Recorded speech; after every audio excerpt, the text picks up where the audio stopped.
Sí, convenientemente. Freddy Ortiz tiene, no vamos a decir cuántos años, en la publicidad, en la estrategia, en el diseño de campañas exitosísimas, en la locución. La vez primera que conversamos con él aquí en Esperando el Gobierno fue algo extraordinario, porque muchas personas del negocio, porque ese es un negocio, llamaron para decir, pero Freddy hizo la voz de tal cosa, Freddy estuvo en tal programa. Hoy lo tenemos como una segunda parte para que sigamos conversando de todo eso que marcó la comunicación en la República Dominicana. Pues tampoco vamos a decir que ya... No, eso marcó la forma, el estilo de la comunicación en la República Dominicana, de la estrategia de la publicidad. Pero hay un detalle, y Freddy es de los provincianos más orgullosos de sus raíces. Tiene textos que uno vuelve y los relee y siente que está también en Puerto Plata, aunque sea el río Barberito y todo. En Pimentel. Exacto. Cuando yo lo leo digo, pero esto me ocurrió a mí en Puerto Plata. Ajá. Cuando usted menciona los locos, los pordioseros, los borrachos, los artistas, quiénes estaban en el parque, quiénes no. Y la verdad que la población pimentelense de varias generaciones tienen un sello, Freddy Ortiz, y usted se ha encargado de enseñárnoslo y de ratificarlo, igual que lo hacía el poeta Mora Serrano, que fue casi un hermano suyo, un compañero de correrías. Y a propósito de un reciente fallecimiento, yo dije, no, pero hay que hablar con Freddy de ese otro pimentelense ilustre, nada más y nada menos que de Mendy López. Bienvenido, Freddy. Gracias, Carmen, gracias. Sí, la muerte de Mendy fue un golpe muy duro. Todavía no me repongo porque 2 semanas antes habíamos estado en su casa comiendo en un moro de guandules junto con Santana Martínez y el grupo de las Águilas. Caray, de momento que muere, ¿no? Pero fue tremendamente fuerte. Y fíjate que casi todo el mundo ha escrito mucho en la prensa sobre como Mendy López, el narrador deportivo. Pero poca gente sabe que Mendy fue un intelectual. Mendy tenía un dominio de la prosa poética y creo que pudo haber sido un gran poeta, y Mora Serrano así lo consideraba. El que lee las cosas que Mendy escribía y publicó en los periodiquitos que hacíamos en el pueblo, que imprimíamos en mimeógrafo, mucha gente que ni sabe lo que es un mimeógrafo hoy día, tú lees cosas que te dices, pero caramba, ¿por qué esto lo escribió Mendy en el 66? Y en el 1967 escribió un poema que él leyó en el 68 en un acto que hicimos en Alianza Cibaeña de Santiago. Ahí Manolito Mora dictó una conferencia brillante titulada Objeto y Función del Arte, hablando del 68. Ahí leyó poesía Tiberio Castellanos, que mucha gente piensa que murió. Tiberio está vivo con 96 años en Miami y escribe con frecuencia en el periódico Hoy. Sí, sí. Ahí leyó Mendy, bueno, se cantaron canciones porque fue un grupo de Pimentel que fuimos a Santiago a ofrecer ese acto. Y ahí leyó Mendy ese poema, que yo lo traje, por si tú quieres que lo pongamos. Pero claro, pero déjame decir algo, atención a nuestros controles. Cuando tú escuchas todo lo que se ha dicho sobre la genialidad y originalidad, las ocurrencias del Mendy narrador, ahora, escuchándote, es que yo entiendo de dónde viene esa genialidad, porque Mendy entonces era poeta. Hacía metáfora narrando. Eso fue lo que lo hizo diferente. Yo recuerdo que una vez fuimos a casa, cuando yo ayudaba a Jackie Núñez con el programa, otra vez con Jackie, que lo hacía a veces cuando él no iba. Yo llevé a Mendy a casa de Jackie Y Jackie le preguntó, Mendy, ¿tú crees que tú estás diseñando un estilo nuevo de narración? Mendy todavía estaba comenzando como narrador. ¿Tú crees que tú estás creando un estilo? Y Mendy le dijo, yo no sé, yo no creo. Y Jackie le dijo, sí, tú estás creando un estilo. Cultívalo porque es tuyo y va a ser tuyo. Original. Y así fue. Gracias. Pero era por eso, porque Mendy, al dominar el manejo de la metáfora, de la poesía, entonces lo aplicaba a la narración y eso lo distinguió. Mira, siempre me ha llamado la atención y no quisiera, lo que pasa es que cuando me corresponde hablar contigo son muchas cosas, pero volviendo a esa generación de ustedes no eran mezquinos con el talento del otro, al contrario. No. Ustedes se encargaban de subrayarlo, de motivarlo. ¿Cómo recibieron la novedad de que Mendy se iba a dedicar a la narración de pelota y de alguna manera iba a postergar su vocación literaria? No, porque ya él había soltado la vocación literaria, él no la cultivó. Él la abandonó mucho antes, y yo lo entiendo en ciertos aspectos, porque Mendy se casó muy joven, comenzó a tener hijos muy joven, creo que tuvo como 6, 7 u 8 hijos, y Mendy era un muchacho pobre, de familia muy pobre, muy humilde. La mamá de Mendy vendía dulces en la calle, en una bandeja, por todas las calles del pueblo, o sea, gente muy pobre. Entonces Mendy tuvo que dedicarse a la subsistencia y a mantener esa familia, ¿no? Pero que pasara a la narración no fue sorpresa, porque Mendy fue pelotero. Él fue pelotero. Él fue de shortstop, y las Águilas querían firmarlo y enviarlo fuera del país. ¿Y qué pasó? ¿No quiso? Él, por el asunto de la familia, la mamá, no, mi hijo, era su único hijo, esos amarres que hay de la madre con el hijo, y bueno. Y en esa época que la distancia era la distancia, no había forma de comunicarte de manera frecuente, ¿no? Y eso lo frenó, pero Mendy iba a ser firmado para irse fuera a jugar. Entonces, era magnífico shortstop. ¿Se quedó aquí jugando pelota o dedicado a la narración? No, a la narración jugaba pelota, pero por puro deporte, ¿no? Con el equipo del pueblo, con el equipo de San Francisco de Macorís y eso. Pero él también cayó en la narración por accidente. Un día que Ibis Radio de San Francisco de Macorís, Machacho González, iban a transmitir un juego, y Machacho no pudo, ¿no? Y le dijeron que, como sabían que Mendy conocía de béisbol porque era pelotero, le dijeron que agarrara el micrófono y narrara el juego. Y bueno, ahí arrancó. Y ahí mismo fue que lo oyeron, lo de las Águilas, lo oyeron y le ofrecieron llevárselo, y así fue en la cadena de cosas. Comenzó muy joven entonces. Muy joven, muy joven. Me dijiste que publicó un libro de poemas o de historias. No, fue una especie de novela que el título es Si yo fuera narrador deportivo. Muy, muy inteligente el título, porque siendo narrador él escribe si yo fuera narrador deportivo. Entonces escribe, digamos, que el curso de su historia, de su vida, cómo fue caminando hacia donde estaba allá en la profesión, pero no quiso seguir escribiendo y debió haberlo hecho. Incluso el rector de la Universidad de Cotuí le ofreció todo para que publicara otro libro, y le mandó a decir conmigo: dile que si le hace falta hasta una computadora para que lo escriba, se la vamos a enviar de regalo. Y no quiso.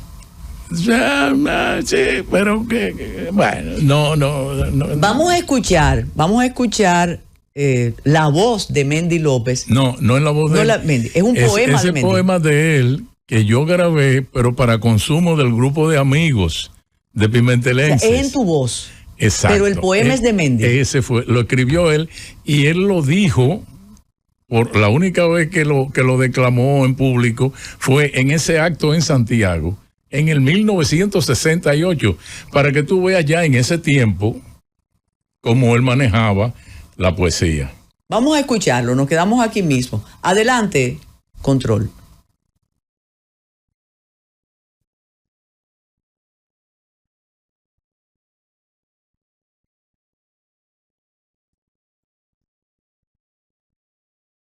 No.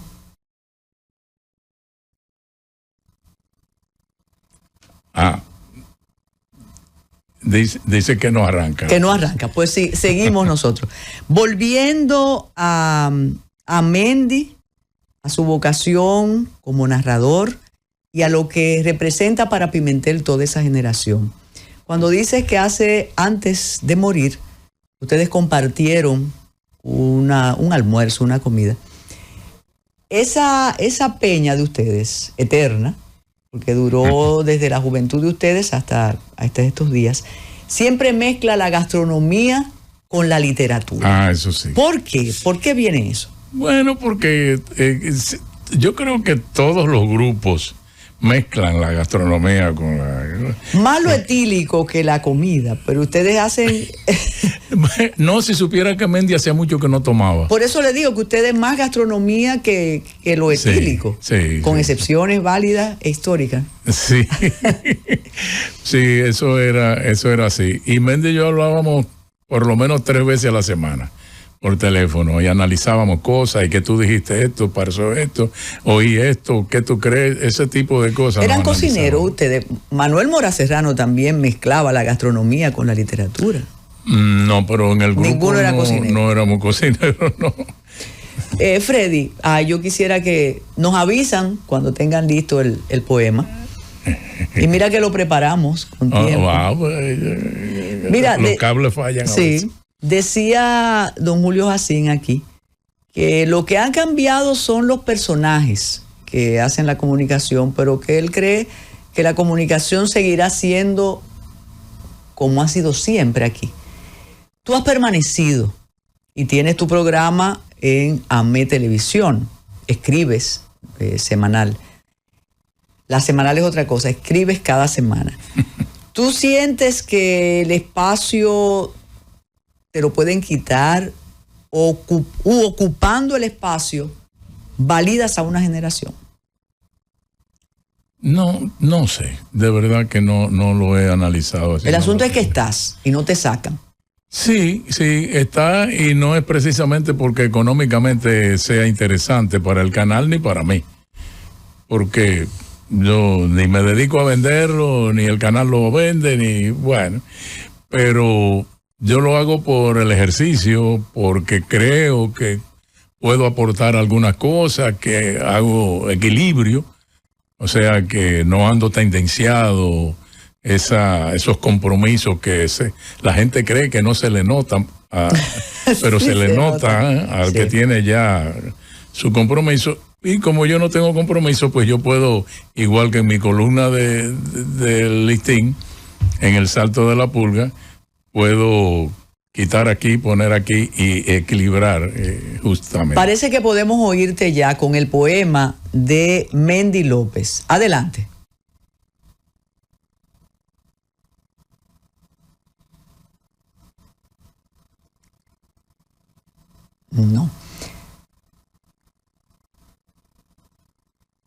No lo tienes en el teléfono o algo así, porque lo podemos... Bueno, no.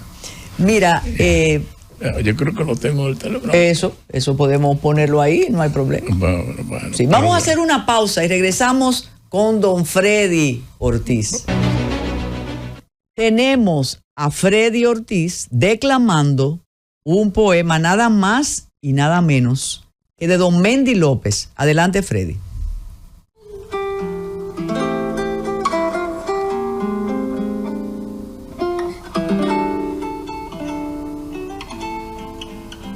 Me preguntaste, ¿quién eres? Yo debí contestarte, soy la piedra ilimitada en medio del camino, ya cubierto por hojas, la soledad sin nombre, el río sin orillas que a veces se desborda, soy luz, sombra, muerte. A veces soy la vida. Yo soy el universo con todos sus dolores, sus gritos y sus ansias. Me preguntaste quién eres.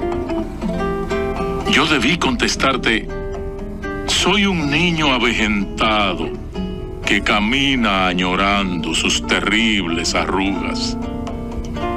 La emoción que se atorrenta todavía. Sin embargo, cuando lo preguntaste, solo pude decirte, yo soy una cosa cualquiera.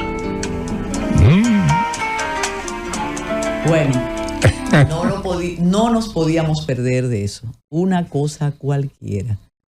¿Cómo descubriste ese poema? Mendy te lo... Porque yo estaba ahí, en el 68. ¿Tú estabas en el público esa vez? Yo leí poemas de autores de Pimentel, de Manolito, de Nolasco Cordero, del Pidito Guillén Peña, que fue uno de los mejores poetas que tuvo el pueblo, el Pidito Guillén Peña, que murió cuando la pandemia. Y ese bárbaro cogió todo su trabajo literario, un paquete de poesía, pero poesía... No me digas que las quemó. Las tiró por el hoyo de la letrina y dijo, esto no sirve. Y ahí sí es difícil recuperar. No, ahí no. Ahí no. Ahí no. Mira. Qué barbaridad. Dime algo, Freddy, y lo hemos hablado en otras oportunidades. ¿Por qué esa cantidad de bardos, de cantantes, de poetas, de escritores en ese pequeño lugar del Cibao? ¿Por qué? Bueno, Pimentel es un producto del tren. Y en el tren llegaban y a veces se quedaban mucha gente de talento, circos. Hubo un circo que se desbarató en Pimentel, de italianos, lleno de italianos. De ahí salieron los Chupanes. Y los Chupanes todos son humoristas naturales, porque lo llevan como en las venas. O sea, los personajes del circo les gustó el sitio y se quedaron. Formaron familia ahí y se convirtieron en dominicanos. Y así también hubo familias árabes, italianas, españolas, haitianas de la época. Y entonces surgieron los escritores de esas mismas familias, se publicaron, hubo... Caray, no recuerdo el dato, pero hubo un escritor de Pimentel, un médico creo, que publicó en una revista de Barcelona en ese tiempo. O sea que... Y entonces está también, yo diría que en el caso de la generación mía, mucho de la culpa de eso lo tiene Manolito Mora, porque Mora Serrano era el que nos decía lean esto, porque él conseguía cosas. Bueno, para nosotros era difícil conseguir libros. En Pimentel no había librería ni... Bueno, eso te iba a preguntar. La escuela en Pimentel, ¿ustedes tenían entonces maestros y maestras muy buenos? Ah, eso sí. Teníamos muy buenos maestros.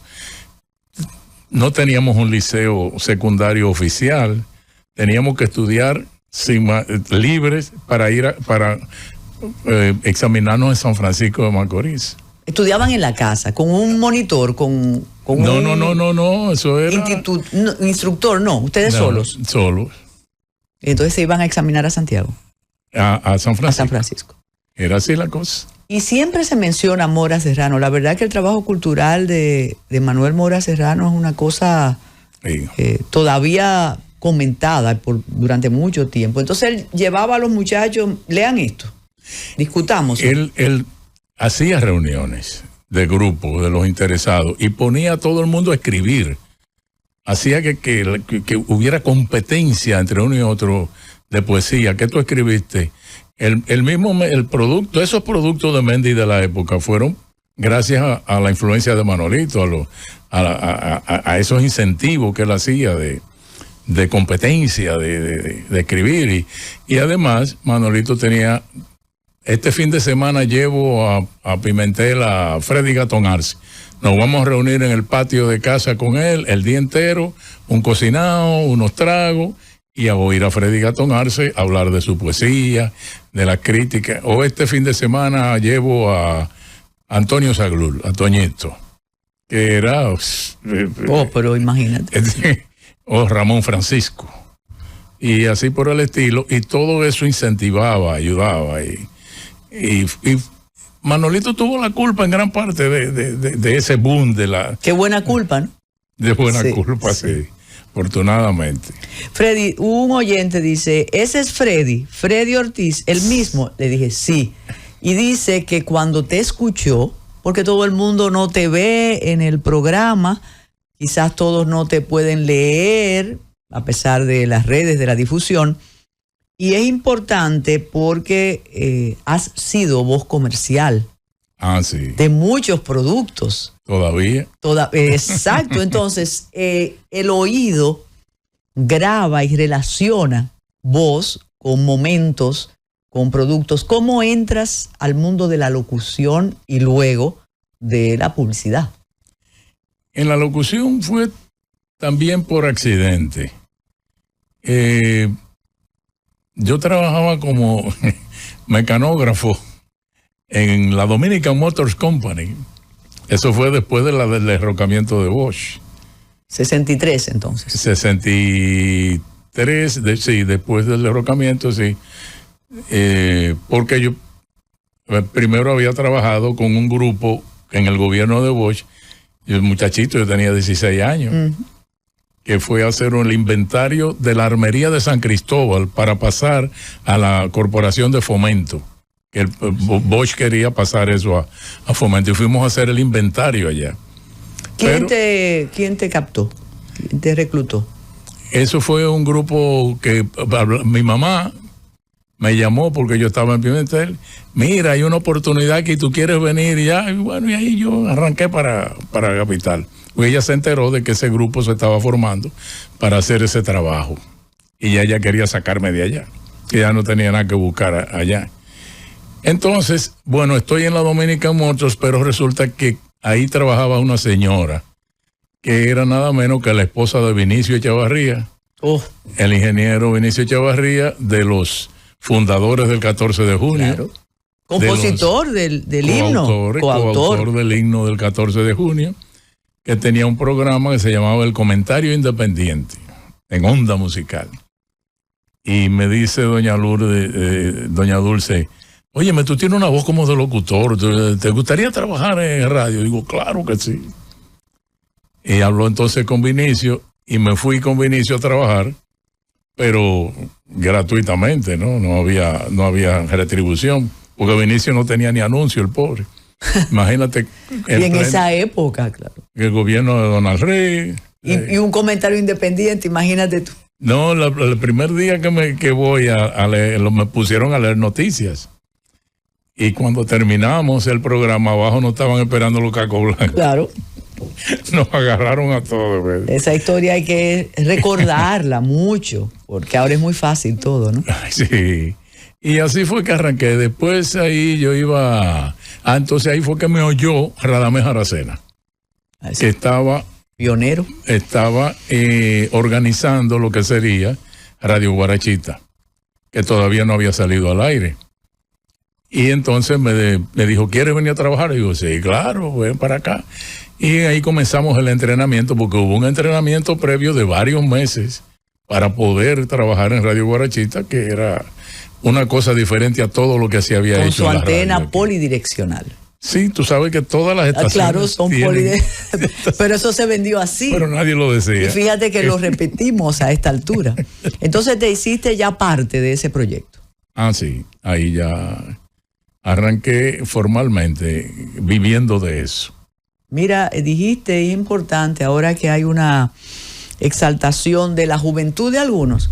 Esa era la edad que se tenía en esa generación para comenzar a trabajar. 16, 18 años, 20, eso no era nada extraordinario.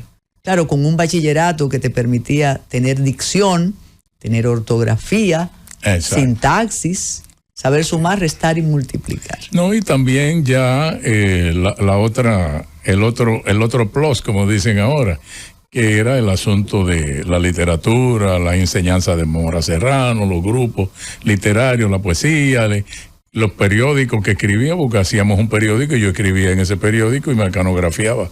Me tocaba mi cuota de mecanografiar porque era mimeografiado.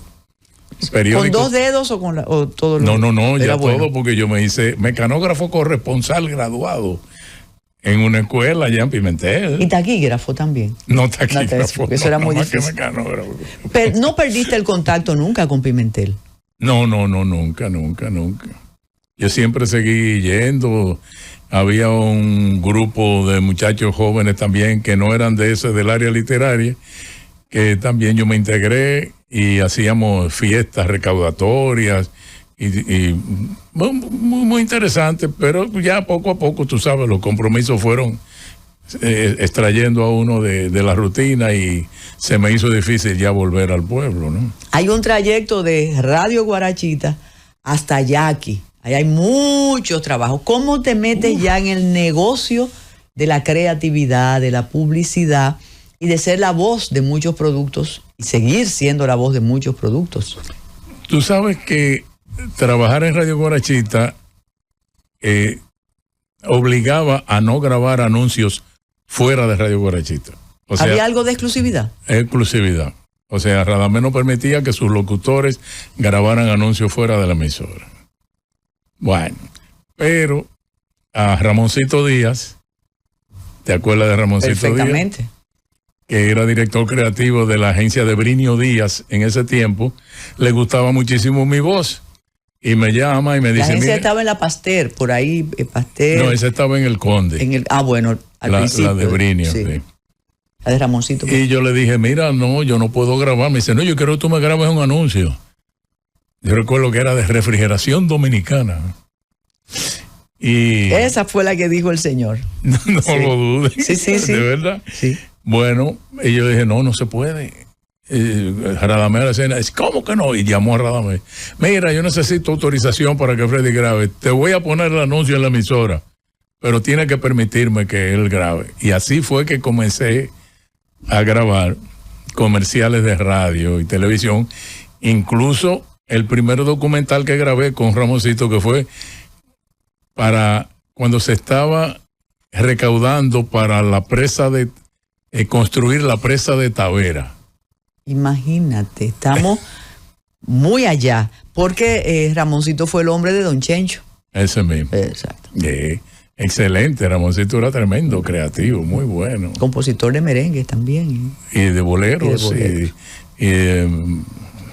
Y otras cosas más que después vamos a decir. Entonces, está ya grabando Refrigeración Dominicana.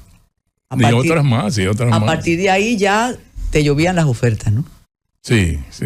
¿Y cómo te metes ya a ser creativo? Porque tú también trabajaste como creativo. Ese fue otro accidente también, porque trabajando en radio, ahí mismo en Guarachita recibí una llamada de Bernardo Vergés Peña, que fue de los pioneros de la publicidad, ya de la etapa post-Trujillo de la publicidad, aquí.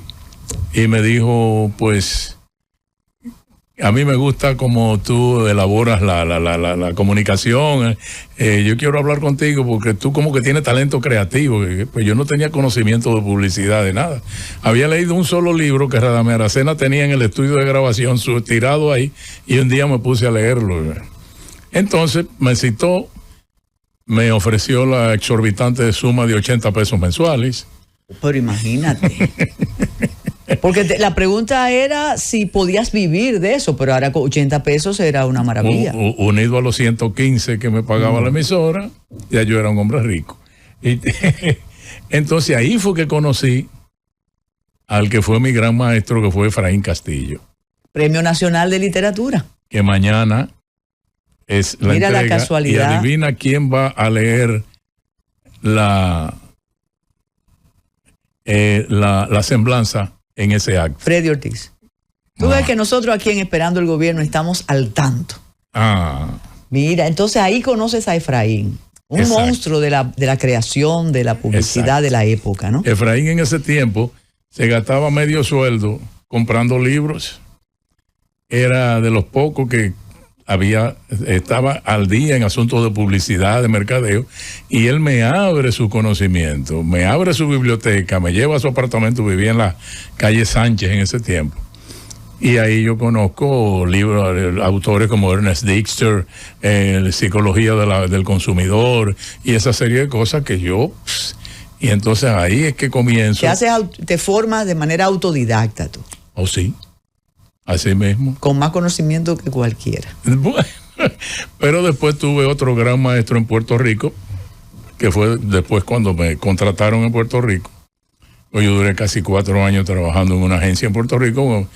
Otros que vinieron aquí les gustó lo que yo hacía y me dijeron, ¿te quieres ir para Puerto Rico? Digo, claro. Pues si quiero. ¿Dólares?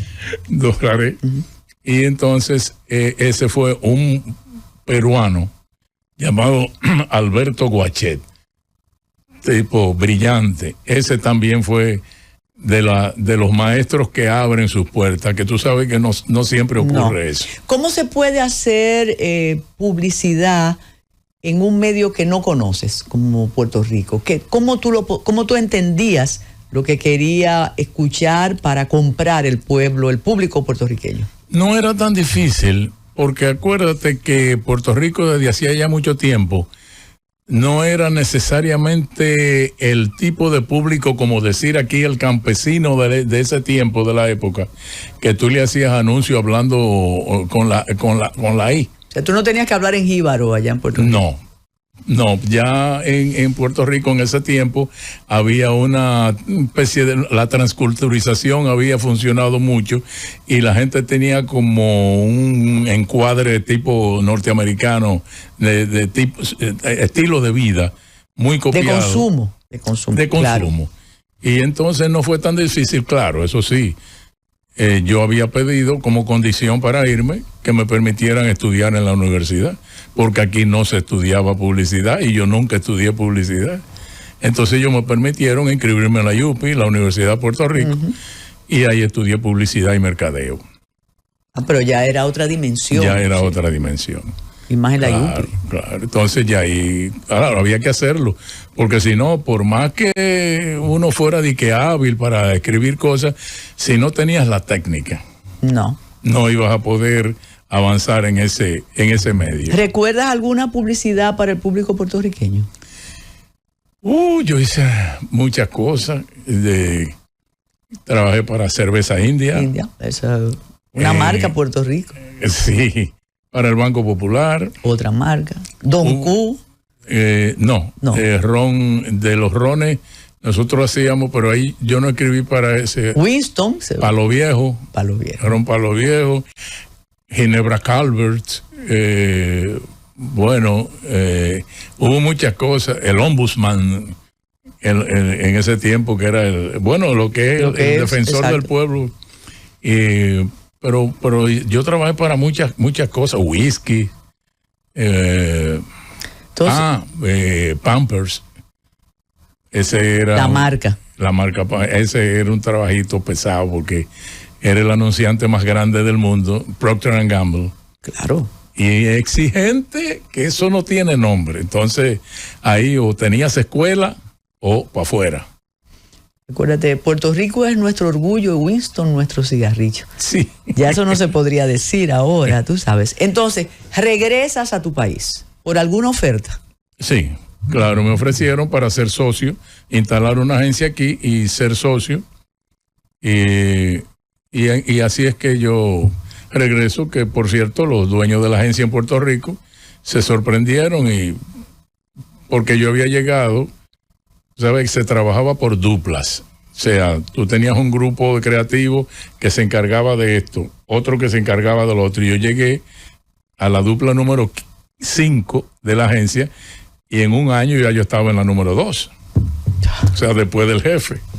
Y entonces ellos me dijeron que si yo quería...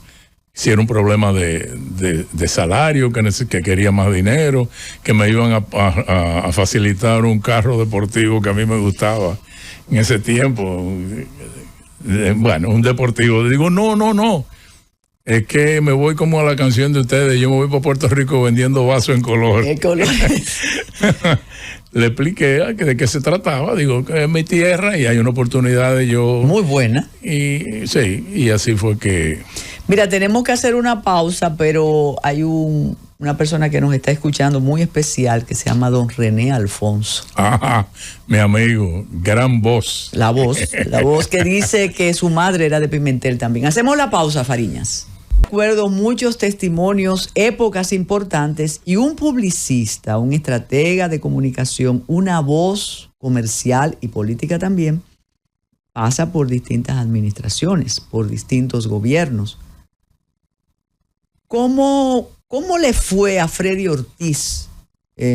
Primero, durante los gobiernos de Balaguer, después vino el cambio con don Antonio, Salvador Jorge Blanco, con Balaguer otra vez, con los gobiernos del PLD, con don Hipólito. ¿Cómo manejó usted que estaba? Ahí dicen que usted era una especie de, menciona lo que son ahora los de la publicidad, que no saben cómo no tenía el deportivo, porque usted estaba en su época, bueno, sigue siendo, todas las épocas son nuestras. Pero ¿cómo le fue con lo político? Pues mira, yo te diría que si algún inconveniente tuve y fue porque me atreví a confrontar de manera pública a través de periódicos, o sea, no fue nada como esas cosas que se hacen ahora de memes escondidos y eso, sino de manera pública a través de periódicos, a través de artículos que yo firmaba, el trabajo de publicidad de José Cabrera. Dorín Cabrera. De Dorín Cabrera en el gobierno de Jorge Blanco. Yo criticaba muchísimas cosas que veía. De hecho, eso me trajo inconveniente con mis socios aquí de la agencia, porque entendían que yo no debía ponerme en esa tónica porque perdía la oportunidad de manejar alguna cuenta del gobierno. Pero, caramba, eran cosas que como que... Y entonces y Dorín supo cómo también responder. Pero después, en el gobierno de Balaguer, en los gobiernos de Balaguer yo no tuve ningún problema. Incluso hubo un anuncio muy, muy recordado.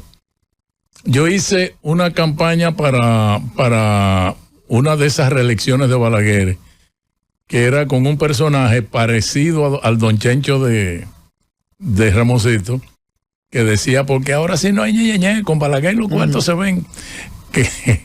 Y después hice un anuncio que fue Georgie Rodríguez quien fue y me lo pidió, porque él me fue con la idea, que era aquel que se veía el palacio apagado de noche y una sola luz encendida. Y decía, mientras tú descansas por las noches y duermes, qué sé yo qué, hay un hombre y la cámara entrando hasta que entraba al despacho de Balaguer trabajando de noche. Ese también fue. O sea que con el gobierno de Balaguer no tuve problemas. Manejé una cuenta que fue el Banco de Reserva en los tiempos de Caonabo Javier, sin ningún inconveniente. Después cambiaron de gobierno, me fueron a hacer unas auditorías y digo, ahí están todos los papeles. Pero después no tuve, ni he tenido inconveniente con ningún otro, porque no he tenido ningún tipo de compromiso ni nada con que eso te gobierno mencionaba con tu columna y con tu programa de televisión, que tú disparas a distintos flancos, pero equilibras. Entonces, a veces tú dices, mira, este está con fulano, y después la semana próxima o en la misma columna vemos que tratas de ser equitativo. Ahora que mencionas a Dorín Cabrera, muchos especialistas dicen que la publicidad política, la estrategia, comenzó con Dorín en el gobierno de Jorge Blanco. Sin embargo, otros decimos que Balaguer fue su principal estratega, él mismo se hacía su publicidad. ¿Qué piensa un especialista como Freddy Ortiz al respecto? Bueno, no, Balaguer aceptaba cierto tipo de sugerencias, pero al final se hacía, y yo pienso que eso es muy de casi todos los presidentes, no de todos, porque en el caso de Jorge Blanco, yo no creo que Jorge Blanco tuviera mucha determinación de cambiar cosas que le recomendara a Dorín. Creo que Dorín era el que trazaba todas las pautas ahí, ¿no? Pero al final, por lo que he oído, en la mayoría de los gobiernos, los presidentes son los que terminan cantando la canción, ¿no? Es por aquí que vamos, ¿no? Sobre todo los más contemporáneos, porque es lo que tú dices, Dorín tuvo un poder extraordinario para construir y mantener la imagen del candidato a manos limpias y la imagen del gobierno del presidente Blanco. Correcto.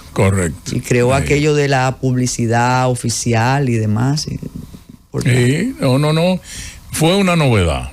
O sea, él cambió totalmente todo lo que se había hecho. Instauró una estrategia nueva. Y supo manejarla muy bien. Claro, muy efectiva. Sí. Muy efectiva. Freddy, cuando dices que mañana, el día del premio al buen amigo Efraín Castillo, vas a leer tú sus palabras, quiere decir que tú tienes una amistad con Efraín de más de 40 años. Desde el 68. Desde el 68, cuando comenzamos con Berger Peña, cuando yo comencé con Berger Peña, que ya él era el vicepresidente de la agencia. Imagínate, el último libro de publicidad, o el más reciente que él publicó, el prólogo, él me pidió que yo se lo escribiera. Y ahí está. Y quizás por eso es que me han pedido que yo sea quien lea y diga reescribiera y diga la semblanza mañana, ¿no? Cosa que me hace muy feliz. Claro.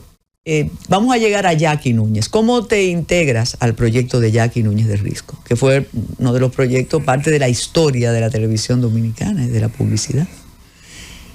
Bueno, fíjate, lo que pasa es que me venían tentando para que entrara a la televisión. De hecho, estuve a punto de entrar al show del mediodía como presentador. Y José Cáceres, en ese tiempo, que dirigía una sección del Nacional, lo publicó en primera página con una foto mía. Que ibas a entrar allá. Que ya era seguro que yo iba a entrar Pero entonces había un conflicto, o sea, yo no podía entrar al show de mediodía, que lo dominaba una agencia de publicidad, que era la de René Tomén. Reto. Y además entonces yo manejar mi propia agencia. No se podía. Era demasiado, o sea, no podía. Sin embargo, ya Freddy me había dicho que sí, yo creo que está bien, que entra ahí. Y al echarse para atrás todo, porque yo puse objeción y bueno.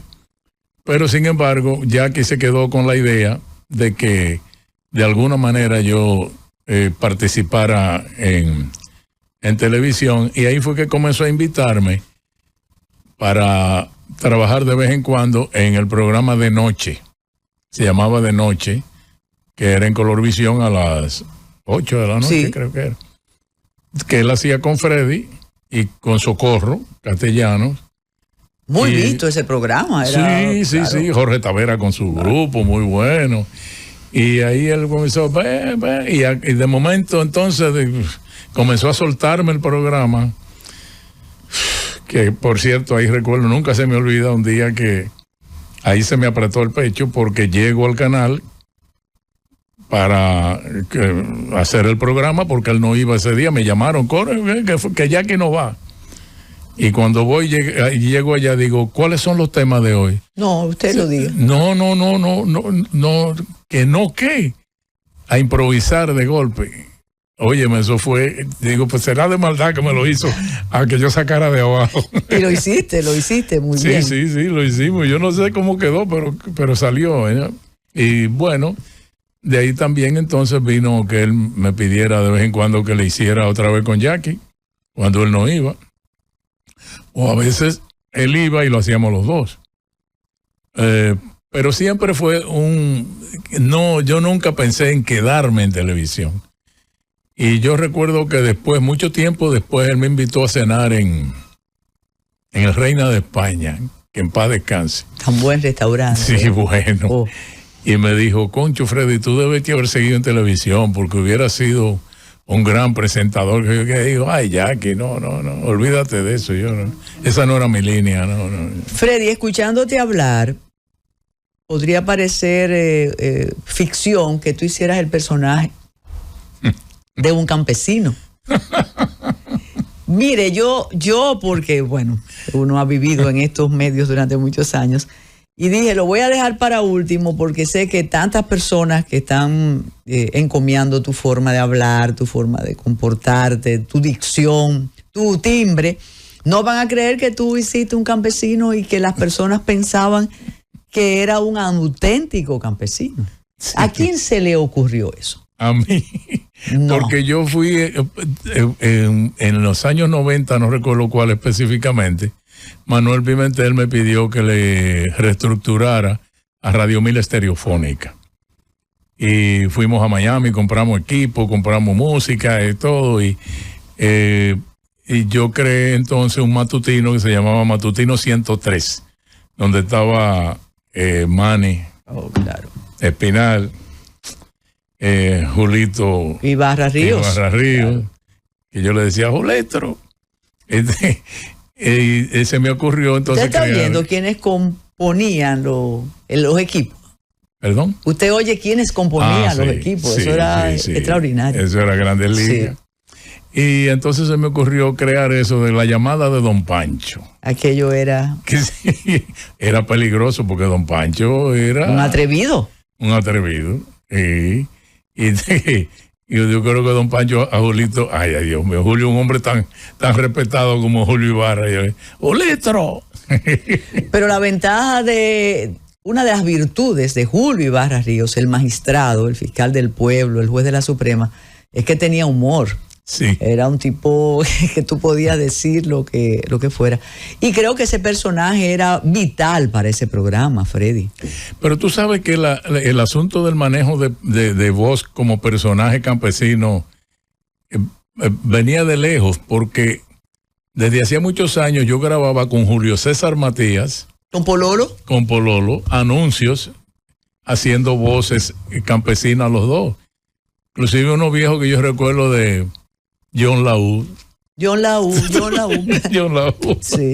Que decía, ay compadre, qué goleroso. ¿Hay perfume que usa usted? Yo, hay perfume que está de moda. John Laúd que ponen la cosa. Ellos que... Ay, Pololo. Habló el campesino, pero tenemos que despedir esto porque ya siento los pasos del gobierno que estábamos esperando, que es el gobierno de la tarde.